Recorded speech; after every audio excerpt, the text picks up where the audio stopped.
Well, I'm sitting here, you can't see me, but I'm outside the thing outside the church, the hall.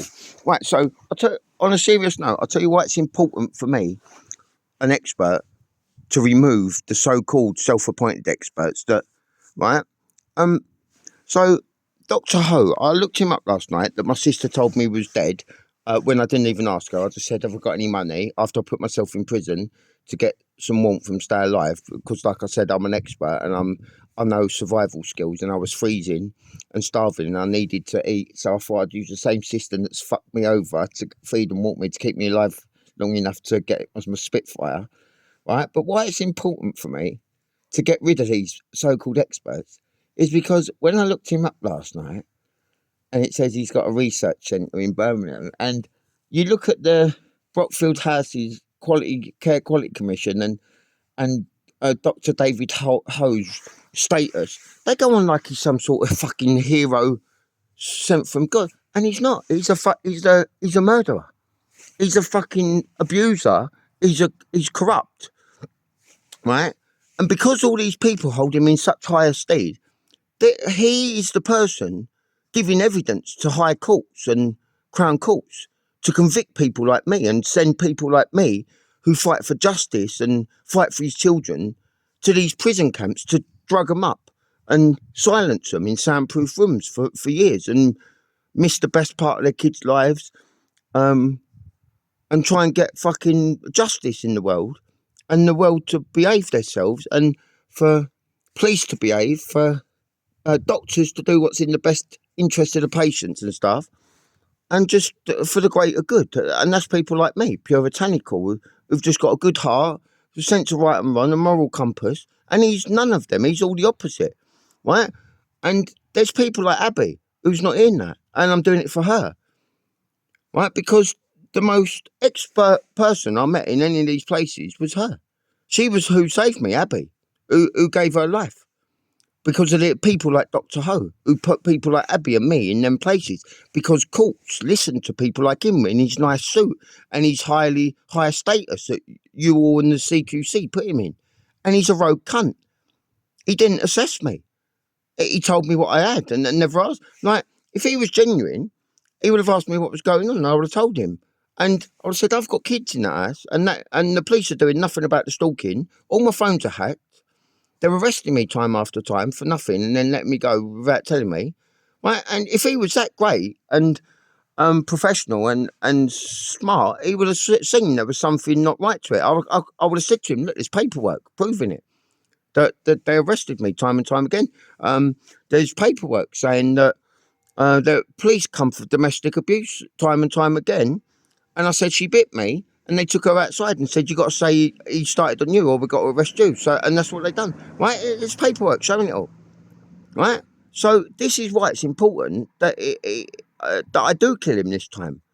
Only in court, kill him with kindness, because I'm not a murderer. Right? But he needs to be gone because there's people still suffering at his hands. And you lot are protecting him and you've got blood on your hands, all of you. Right? So have a think about that for a minute. No process was ever followed any time I was sectioned. There's paperwork everywhere. And you don't need paperwork. Truth shines through, and it shines through in me because I say how it is. I say what I see. I say how it is. If I'm wrong, I'll say I'm wrong. If I'm right, I'll say I'm right, and I'll stand by it. And I'm right. He's a cunt. He's an abuser, right? And when I phoned them pricks at fucking mental health crisis earlier, nothing changed. They were going, are you under mental health? Because they want to check your records. They want to see what people like Dr. Ho have said and what Essex Police have said. Yeah, and this is what needs to change. These people, what's written on paper by these people, corrupt people who try and silence truth tellers, these are the people whose word are being taken over people like me who tell the truth about what's really going on. You've seen the proof. When I told that prick doctor, don't come round, he phoned my dad, not me, to say we're coming round. I said, no, you're not, fuck off.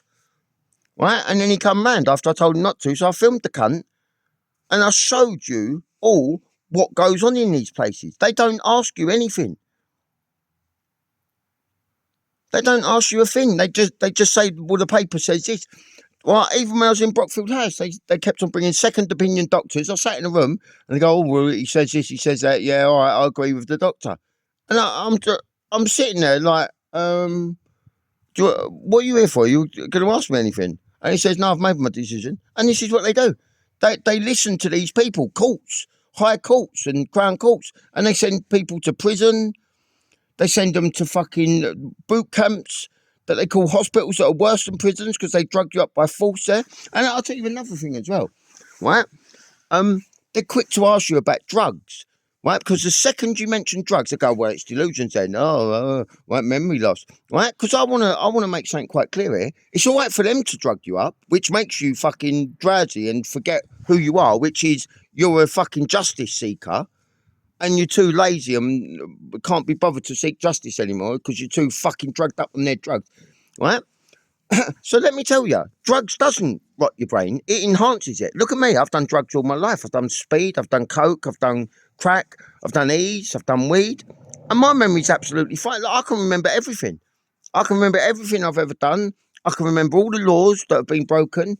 I can remember things I said when I was a kid. Right? So no, drugs doesn't rot your brain; it enhances it. I'm not promoting drugs to people. I'm just telling you it doesn't rot your brain. Because look at me. I can remember everything that cunt done to me. I can remember everything all the Essex police done to me. Right? I can remember everything. I can remember all the nights I went out raving. Right? So it's the opposite. Drugs doesn't rot your brain. It keeps your brain ticking. It enhances your experience. I told you. I told Sarah recently. I said, "Do you know what? I probably done too much speed when I was there, but I needed to because it enhanced my mashup mixes, tunes you in more to what you're doing, and enhances your surroundings." And I've got next door fucking parking on my drive, taking out his fence panel. And I've got telling lies about Ruby to the police, and they come round and I tell them to fuck off. I'm going to avenge her, and I did. And then he does all that shit, stalks us, and the police say it's not stalking when they come round because they're the ones stalking, right? So is it any wonder I was doing fucking speed? Right, when I say to you, I do it because it makes me more aware of my surroundings and what I'm doing and tunes me in. Right? So you can all fuck off. All these fucking Franks and Minds, they're all pricks, mate, because they've never done it. They listen to people like Dr. Ho. And that's what the problem is. Right? It's all right for him to stick fucking needles in me for 4 years and not tell me why and say, "Oh, it's helped with your delusions." I go, "What fucking delusions, you prick? What delusions have I told you I've had?" And even if I did say, "Oh, I'm seeing pink elephants flying in the sky and they're called Colonel Gurnall," they said they were, he can't prove that I didn't. He can't disprove it. I'm not a threat to no one if I see pink elephants flying saying they're Colonel Gurnall. All right, I can't prove it, but he can't disprove it. And it doesn't matter. I'm not a threat to anyone. I'm not a threat to myself. And I'm not a threat to anyone else. So you can't be sectioned. But there you go. Right? So think about that, the seriousness of it. Why Abby's not here now? Because I was speaking up for her in there. I was speaking up for me in there. I was telling the staff what's going on. And they're just going, "Well, the doctor said he does drugs." And because that's what Dr. Owen said. "Oh, he says he had drugs." "Oh, it must be drug psychosis." So I broke out and I went and done drugs for 2 weeks off my cunt. And I went back and told him I'd done loads of drugs and this is how I escaped. And he let me go. Right, so there you go. So fuck off. Stop fucking pumping victims, because that's what they are in them places. They're victims. Stop pumping them full of drugs, right? Because they're harmful. They make you fat. They make you forget who you are, which is, I shouldn't be in this place. I should be fighting. But they silence you in soundproof buildings and they drug you up. Abby was fucked most mornings. I had to drag her out of bed and motivate her. She was tired all day. Some days she didn't even get up. And again, they say threats to me. If you're a danger to yourself. When she went to her room once and tried to throttle herself with the radio cord, which shouldn't have been in there if she's got a history of self-harm, it shouldn't have been there anyway. Just like the screw on the bathroom door shouldn't have been a flathead for me to unscrew my belt and then pop the window with the metal thing and crawl out of it, right? And then they tell me I lack capacity, right? These things shouldn't be in them places if they've got threats, right? And then she gets locked up all them years with no therapy. She was the one that come and helped me, like, when she had her own problems. She's the one that made me trust people again and show companionship and trust and gave good advice as I did her. And while all the others are reading the doctor's papers saying how delusional we are and our drug psychosis has taken over. and shit like this. But whilst they were forcing their drugs on us, making us forget that there's nothing wrong with us. We just need a fucking little pep talk to fucking sort our lives out. But they'd rather force you full of drugs and then tell us how our drugs are harmful. So fuck off. We need to get rid of the Dr. Hoes that fucking give expert evidence to courts as a forensic psychiatrist. What's forensic about what he does? If he's so forensic and such an expert, he would have looked at the evidence, wouldn't he? And he would have asked me and then investigated in the patient's best interest and who's safe about who. And he would have found out it's the police who weren't safe for me and my kids because they were letting next door stalk them where they're having nightmares and wetting themselves. Yeah? So think about that next time you want to judge fucking drug users while supporting the geezer that force drugs on you. I don't force drugs on people.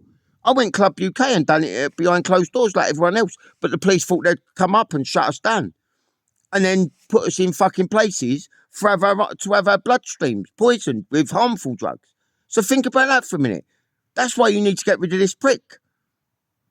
And remember, when I come out of prison, I just phoned my sister and said, have I got money? And she told me about Dr. Ho being dead. I said, I didn't ask about that. But it's funny you should mention it. How would you know that? Unless you've been looking into it. Oh, someone told me. Oh, what, you just bumped into someone and went, oh, Dr. Ho's dead. And he's not, because I've looked him up and he's got his research shit in Birmingham.